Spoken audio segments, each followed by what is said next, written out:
masuk kuliah tanpa harus tes. Emang bisa pakai SNMPTN? SNMPTN itu apa sih? Buat kalian yang punya pertanyaan sama, langsung aja kita tonton videonya. Tapi sebelumnya, intro dulu.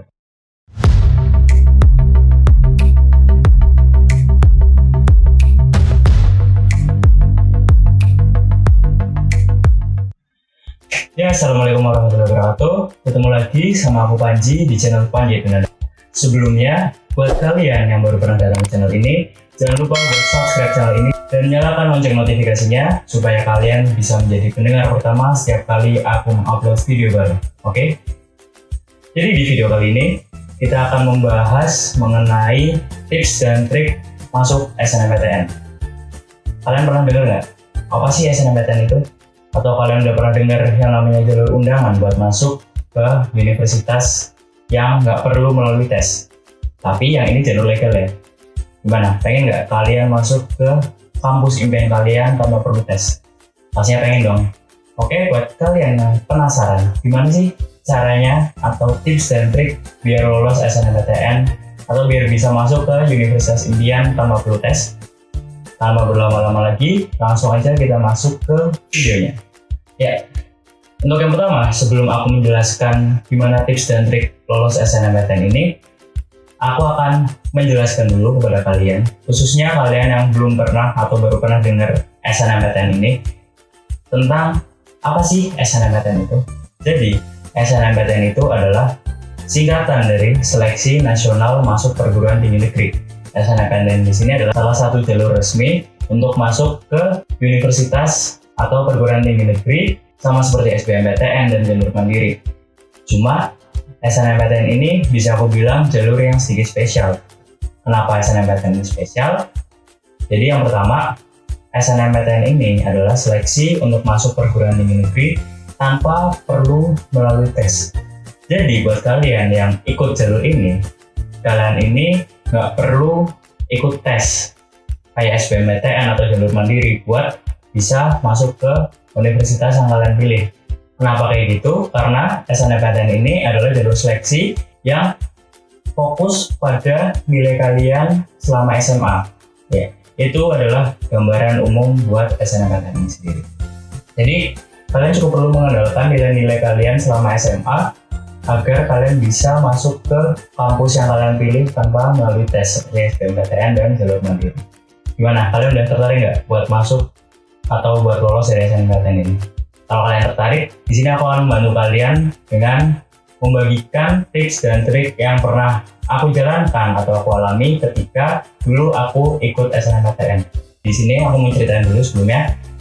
Aku dulu ikut SNMPTN pada tahun 2017 dan alhamdulillah aku berhasil lolos ke jurusan Teknik Elektro Universitas Gadjah Mada lewat jalur SNMPTN ini. Oke, karena video ini bakal sedikit detail mengupas tips dan triknya, jangan lupa saksikan video ini dari awal sampai habis, jangan di skip-skip, oke? Langsung aja kita masuk ke tips yang pertama, yaitu pertama-tama sebelum kalian pengen atau tertarik masuk ke SNMPTN ini, kalian harus pahami dulu bagaimana sih aturan-aturan yang berlaku pada saat kalian mengikuti SNMPTN ini. Jadi ketentuan yang pertama yang harus dipenuhi untuk bisa mengikuti SNMPTN ini adalah kalian harus memiliki akun LTMPT. Nanti biasanya dari sekolah kalian pasti akan mengarahkan atau akan mensosialisasikan mengenai SNMPTN ini. Jadi untuk langkah-langkah dasar seperti memiliki akun dan sebagainya nanti pasti akan dibimbing secara penuh oleh sekolah kalian.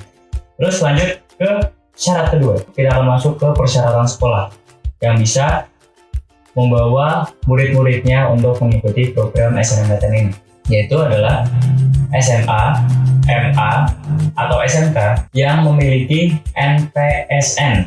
Dan untuk ketentuan pemeringkatan siswanya ini seperti ini. Untuk sekolah yang memiliki akreditasi A, siswa yang berkesempatan untuk mengikuti program SNMPTN ini adalah terus untuk sekolah yang memiliki akreditasi B, maka siswa yang bisa mengikuti program SNMPTN ini adalah 25% siswa terbaik di sekolahnya. Lalu untuk yang akreditasi C, yang bisa mengikuti SNMPTN ini adalah hanya 5% siswa terbaik di sekolahnya. Jadi sebelum kalian kepengen atau terlanjur pengen banget nih untuk mengikuti program SNMPTN, kalian harus tahu dulu apakah sekolah kalian punya NPSN. Terus kalau punya, dilihat dulu nih akreditasi sekolah kalian. Apakah akreditasinya A, B, atau C. Jadi kalian bisa ngira-ngira apakah kalian termasuk ke dalam range siswa yang dapat mengikuti program tersebut. Seperti yang tadi, kalau akreditasi A adalah 40% peringkat teratas dari angkatan kalian yang bisa mengikuti SNMPTN. Terus kalau akreditasi B 25%-nya, kalau akreditasi C itu 5% teratas dari ranking angkatan kalian. Itu adalah untuk siswa yang dapat mengikuti SNMPTN berdasarkan persyaratan sekolah. Lalu kita lanjut ke persyaratan kedua, yaitu persyaratan siswa untuk dapat mengikuti program SNMPTN ini. Yang pertama yaitu siswa SMA, MA, atau SMK kelas terakhir atau kelas 12 pada tahun diselenggarakannya SNMPTN ini yang memiliki prestasi unggul. Jadi tenang aja. Nah, di dalam prestasi unggul ini yang mengikuti ketentuan sebelumnya, yaitu 40% siswa terbaik, 25% siswa terbaik, sama 5% siswa terbaik tergantung akreditasi sekolah kalian. Jadi yang dinamakan prestasi unggul ini nggak melulu soal juara nasional atau juara internasional atau pernah mengikuti lomba, itu nggak perlu. Karena dulu aja aku lolos SNMPTN dan aku emang belum pernah ikut lomba sama sekali. Terus yang kedua, yaitu memiliki prestasi akademik dan memenuhi syarat yang ditentukan oleh masing-masing perguruan tinggi negeri. Ya, yang dinamakan prestasi akademik ini juga sama, mengikuti ketentuan berdasarkan akreditasi sekolah tadi, dan kalian juga harus mengikuti syarat yang ditentukan oleh perguruan tinggi negeri. Biasanya persyaratan khusus ini nanti akan dipublis di akun-akun perguruan tinggi negeri yang bersangkutan. Bagaimana syarat khusus agar siswa-siswa SMA dapat mengikuti SNMPTN dan memilih jurusan di perguruan tinggi negeri tersebut. Terus persyaratan siswa yang ketiga adalah memiliki NISN yang terdaftar di PDSS. Ya, aku kira kalau persyaratan yang ini kalian pasti semua udah memenuhi ya. Karena kalian sebagai siswa, untuk mengikuti ujian pun kalian harus punya nomor induk siswa nasional. Jadi untuk syarat ini aku pikir udah aman. Terus selanjutnya yaitu memiliki nilai rapor semester 1-5 yang telah diisikan ke PDSS. Jadi nanti sebelum kalian mensubmit atau melog pilihan universitas dan jurusan kalian di SNMPTN, kalian terlebih dahulu harus mengisikan nilai-nilai rapor dari semester 1-5 kalian di PDSS atau di kolom yang sudah disediakan di web SNMPTN sendiri. Selanjutnya, peserta yang memilih program studi di bidang seni dan olahraga wajib mengunggah sertifikat. Ya, jadi untuk sertifikat ini khusus teruntuk kalian-kalian yang ingin memilih program studi di bidang seni dan olahraga. Terus syarat selanjutnya yaitu syarat ketika mahasiswa memilih program studi. Yang pertama adalah setiap siswa diperbolehkan memilih 2 program studi dari 1 PTN atau dari 2 PTN. Jadi pas SNMPTN ini kalian cuma bisa memilih 2 program studi, baik di PTN yang sama maupun di PTN yang berbeda. Pokoknya maksimal 2 pilihan aja. Lalu selanjutnya disarankan untuk tidak lintas minat serta menyesuaikan dengan ketentuan PTN yang dipilih. Jadi untuk kalian yang SMA-nya jurusannya IPA, ya udah di sini disarankan untuk kalian memilih program studi atau jurusan yang IPA juga pada pilihan SNMPTN kalian. Terus untuk kalian yang jurusan SMA-nya IPS, ya udah untuk pilihan SNMPTN kalian juga disarankan untuk memilih yang berada di ranah sosum seperti itu. Oke, selanjutnya yang perlu kalian lakukan agar bisa lolos SNMPTN ini adalah kalian harus pahami nilai kalian. Jadi pada SNMPTN ini LTMPT itu melakukan pemeringkatan nilai berdasarkan nilai mata pelajaran yang berada di jurusan kalian selama SMA. Misalnya untuk IPA, yang nilai itu adalah mata pelajaran UN untuk jurusan IPA, yaitu seperti matematika, bahasa Inggris, bahasa Indonesia, fisika, kimia, sama biologi. Terus kalau IPS yang dinilai yaitu matematika, bahasa Inggris, bahasa Indonesia, geografi, ekonomi, sama sosiologi. Terus untuk kalian yang SMA-nya jurusan bahasa, yang dinilai yaitu matematika, bahasa Inggris, bahasa Indonesia, sastra Indonesia, antropologi, dan 1 pilihan bahasa asing yang kalian pelajari selama di sekolah kalian. Sedangkan untuk SMK yang dinilai yaitu matematika, bahasa Indonesia, bahasa Inggris, dan kompetensi keahlian yang kalian pelajari selama SMK tersebut. Jadi yang benar-benar mempengaruhi penilaian kalian saat SNMPTN ini adalah nilai-nilai dari mata pelajaran UN tersebut sesuai dengan jurusan kalian selama SMA atau SMK. Terus setelah kalian tahu mata pelajaran apa aja yang jadi fokus penilaian, udah kalian harus cari tahu gimana sih nilai kalian selama 5 semester itu atau 7 semester itu. Terus selanjutnya dulu aku membuat grafik nilai. Jadi di sini per mata pelajaran sama rata-rata dari semua mata pelajaran tadi aku buat grafik dari semester 1 sampai semester 5. Terus aku lihat apakah grafik nilaiku selama 5 semester ini terus mengalami kenaikan atau stagnan atau sama aja atau bahkan naik turun atau malah penurunan selama 5 semester itu.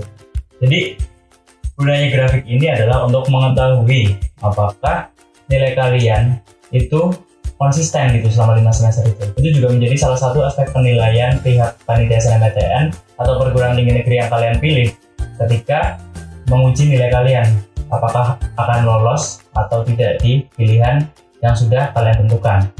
Kak, terus nilainya emang harus naik terus selama 5 semester? Kalau aku dulu sih nggak harus naik terus ya. Aku dulu pernah turun 1 semester. Jadi aku pikir kalau turunnya cuma 1 semester ini masih oke lah. Kecuali kalau udah lebih dari 1, misal 2 semester, 3 semester, atau bahkan selama 5 semester itu malah cenderung turun terus. Itu yang udah bahaya. Tapi saranku lebih baik emang nilai dari semester 1 sampai 5 itu selalu naik atau minimal stagnan lah. Nggak naik, nggak turun. Agar kalian bisa mendapatkan kesempatan yang lebih besar untuk lolos di SNMPTN ini. Terus selain rata-rata semua nilai mata pelajaran yang udah aku sebutin tadi, kalian juga harus memfokuskan pada 1 atau 2 mata pelajaran yang sesuai dengan jurusan yang akan kalian pilih di SNMPTN ini. Misal kalian pilih FK atau Fakultas Kedokteran, udah kalian selain melihat grafik rata-rata nilai kalian juga harus fokus pada nilai biologi kalian, karena di Fakultas Kedokteran nantinya selama kuliah kalian akan cenderung mempelajari hal-hal yang berkaitan dengan biologi. Mungkin ini akan menjadi salah satu aspek yang lebih diberatkan dalam penilaian untuk meloloskan kalian di SNMPTN ini. Jadi lihat dulu nilai biologi kalian apakah cenderung naik atau malah cenderung turun. Jadi misalnya rata-rata nilai kalian ini cenderung naik nih, terus kalian lihat kok nilai biologi kalian malah turun selama 5 semester ini, ya udah kalian berarti harus ganti strategi atau ganti jurusan yang kalian pilih. Ini juga untuk menyesuaikan strategi-strategi berikutnya yang akan aku berikan di sini. Oke, itu untuk tips dan trik yang kedua. Dan selanjutnya kita lanjut ke nomor 3, yaitu pilih jurusan yang akan kalian tuju atau yang akan kalian pilih di SNMPTN ini. Jadi yang pertama, untuk memilih jurusan yang baik, kalian ini harus paham dulu gimana sih minat kalian. Jadi nanti tips dan trik khusus untuk memilih jurusan ini mungkin akan aku bahas di video tersendiri ya. Tapi di sini aku akan memberikan sedikit gambaran lah gimana caranya biar kalian bisa memilih jurusan dengan baik dan menyesuaikan dengan strategi pilihan SNMPTN ini. Jadi yang pertama, kalian tuh harus tahu mata pelajaran apa sih yang bisa bikin kalian nyaman selama kalian belajar. Kalian harus bener-bener tahu dulu gitu gimana sih minat kalian, apakah di biologi, apakah di fisika, apa di kimia, atau bahkan di matematika gitu. Jadi kenapa sih kalian harus paham dulu apa mata pelajaran yang kalian suka? Nah, karena nantinya kalau kalian milih jurusan berdasarkan minat kalian atau berdasarkan mata pelajaran yang kalian suka, kalian akan lebih enjoy dalam menjalani perkuliahan. Dan yang penting di tengah-tengah nanti kalian nggak akan merasa yang namanya salah jurusan. Jadi kalau udah ngerasa salah jurusan ini, aku pikir bahaya ya. Karena kalian kan akan menghabiskan 4-6 tahun ke depan untuk kuliah di jurusan tersebut. Dan tentunya akan berkutat di seputar mata pelajaran tersebut. Jadi kalau kalian nggak nyaman, udah kalian harus memaksakan diri untuk tetap bisa lanjut, atau kalian pilih banding setir untuk pindah jurusan. Kan repot lagi jadinya. Terus yang kedua, tips untuk milih jurusan yaitu jangan pentingkan gengsi. Jadi kalau misalnya teman-teman kalian banyak yang milih kedokteran nih, terus kalian juga pengen aja gitu, atau mungkin karena gengsi, wah teman-teman gua aja pada mau kedokteran, masa aku nggak mau kedokteran. Padahal kalian nggak suka biologi, wah itu bener-bener bahaya. Pokoknya jangan memilih jurusan cuma karena gengsi. Apalagi kalau kalian nggak suka sama matkul yang berkaitan dengan jurusan tersebut. Kayak tadi misal kalian nih akhirnya milih fakultas kedokteran karena gengsi atau karena ikut-ikut teman kalian yang milih FK juga. Padahal kalian bener-bener nggak suka sama mata kuliah yang hafalan. Kalian suka yang hitung-hitung. Ya udah, kalian nanti kalau misalnya keterima di FK, kalian nggak bakal nyaman atau nggak bakal bisa mengikuti perkuliahan. Karena di sini kalian nggak memilih mata kuliah sesuai dengan minat kalian, justru lebih ke gengsinya. Itu sangat penting. Jadi pas milih jurusan ini, coba usahakan kalian pertama jangan lihat nilai kalian dulu deh. Kalian bener-bener tanya ke diri kalian sendiri, aku nih sebenarnya suka mata pelajaran apa sih? Aku nih sebenarnya minat di mana sih, di bidang apa gitu. Terus setelah kalian tahu apa yang diri kalian inginkan atau apa yang diri kalian minati, baru selanjutnya kalian menyesuaikan dengan nilai kalian. Oke, lanjut ke tips dan trik yang keempat agar lolos SNMPTN, yaitu pilih perguruan tinggi negeri yang akan kalian tuju. Nah, tadi kan udah pilih jurusan tuh. Sekarang setelah kalian udah menentukan jurusan apa yang kalian inginkan, sekarang tinggal pilih perguruan tinggi negeri yang akan kalian tuju sebagai pilihan SNMPTN kalian. Nah, kalau kalian tadi milih jurusan itu berdasarkan minat, tapi saat kalian milih PTN ini, kalian harus juga menggunakan logika kalian. Jangan cuma menuruti hawa nafsu. Gimana sih maksudnya, Kak? Jadi, dalam milih PTN ini, kalian juga harus menyesuaikan dengan nilai kalian. Misalnya, nilai kalian menurut kalian sendiri juga kurang. Misal, rata-rata kalian tuh masih 70-an lah. Sedangkan kalian tetap kekeh nih, mau milih universitas top di Indonesia. Ya udah, chance kalian buat lolos SNMPTN itu akan jauh lebih kecil jatuhnya daripada saat kalian milih universitas-universitas lain yang sesuai dengan range nilai kalian. Tapi kalau kalian ngerasa rata-rata nilai kalian bagus dan kalian adalah ranking misal 5 atau 10 besar di SMA atau SMK kalian, ya udah kalian nggak apa-apa buat milih universitas-universitas yang sesuai dengan impian kalian atau universitas-universitas top di Indonesia. Tapi sebaliknya, kalau kalian merasa nilai kalian ini biasa aja atau kalian cenderung berada di ranking terbawah dari 40% di angkatan kalian, yaudah kalian ini harus milih salah satu antara tetap mau ngikutin minat kalian di jurusan tersebut tapi ganti pilihan PTN, atau tetap milih PTN itu tapi ganti jurusan. Ya, jadi di sini kalian ini harus tahu atau harus menentukan gitu, apa sih tujuan kalian dari mengikuti SNMPTN ini. Kalian lebih ke jurusan sentris atau lebih ke universitas sentris gitu. Jadi apakah kalian lebih mentingin atau memberatkan jurusan pilihan kalian untuk kuliah atau lebih mentingin kampus impian kalian untuk kuliah. Ya udah, kalian harus menyesuaikan PTN yang akan kalian pilih kalau emang kalian tetap mau berada di jurusan tersebut. Tapi kalau fokus kalian lebih ke universitasnya atau kalian lebih terobsesi ke kampus impian kalian, ya udah kalian harus mengganti ke jurusan lain yang memiliki standar nilai yang lebih rendah atau yang lebih sesuai dengan range nilai kalian. Terus tips selanjutnya yang nomor 5, yaitu kalian harus melihat saingan kalian di sekolah. Jadi kalian ini harus tahu teman-teman di angkatan kalian yang bisa ikut SNMPTN ini pada mau masuk jurusan apa sih? Pada mau masuk universitas apa sih? Terus kalian cek tuh, ada nggak yang pilihan jurusan sama kampusnya sama dengan yang akan kalian pilih? Terus gimana? Kalau nggak taunya, ada teman kalian yang pilih jurusan dan PTN yang sama. Jadi kalian di sini harus membandingkan nilai dia dengan nilai kalian. Kalau nilai kalian lebih tinggi, ya udah kalian beraniin aja buat daftar di pilihan tersebut. Paling nanti dianya yang bakal mikir lagi gitu, tetap mau saingan sama kalian atau milih ngalah untuk ganti jurusan. Tapi kalau misalnya nilai kalian yang lebih rendah, ya udah otomatis kalian yang harus ngalah untuk mengganti pilihan jurusan ataupun PTN kalian kalau kalian tetap mau lolos SNMPTN ini. Tapi kalau kalian tetap kekeh nih, nggak apa-apa lah aku saingan aja, ya udah. Tapi resiko ditanggung kalian sendiri kalau kalian nyatanya nanti nggak lolos SNMPTN. Karena di sini kalau kalian tetap ngeyel mau saingan dengan anak yang nilainya lebih besar, maka kesempatan kalian untuk lolos SNMPTN ini akan menjadi jauh lebih kecil. Karena PTN yang kalian pilih kan juga akan memilih anak dengan nilai yang lebih bagus gitu. Nggak mungkin anak yang nilainya lebih jelek atau lebih rendah dibandingkan anak lain yang memilih di PTN yang sama, nah mungkin kan PTN tersebut lebih memilih anak yang memiliki nilai lebih rendah daripada yang lainnya. Tuh logikanya. Terus tips keenam yaitu kalian harus melihat track record alumni kalian di PTN serta jurusan yang akan kalian pilih. Jadi setelah kalian udah nentuin jurusannya, terus udah nentuin PTN mana yang akan kalian pilih, dan udah cek kondisi saingan gitu, kalian udah lolos ketiga-tiganya nih. Ya udah, di sini langkah selanjutnya yang harus kalian lakukan adalah kalian harus melihat track record alumni SMA kalian. Apakah di SNMPTN tahun sebelumnya ada alumni yang berhasil masuk ke jurusan dan PTN yang sama dengan yang kalian pilih atau enggak?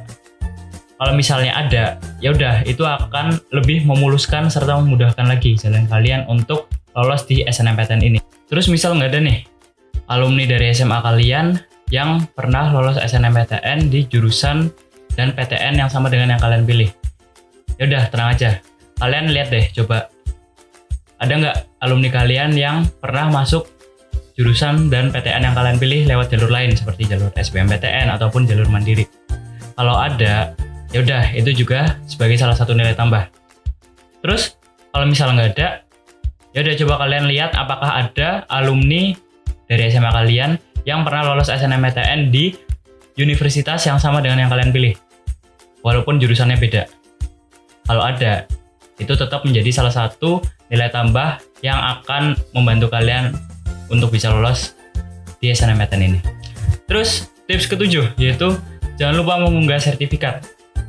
Ya ini biasanya salah satu hal yang sering kali dilupakan ya oleh murid-murid SMA yang sedang mengikuti seleksi SNMPTN ini. Karena mereka lebih terfokus pada nilai sehingga lupa kalau mereka tuh punya sertifikat.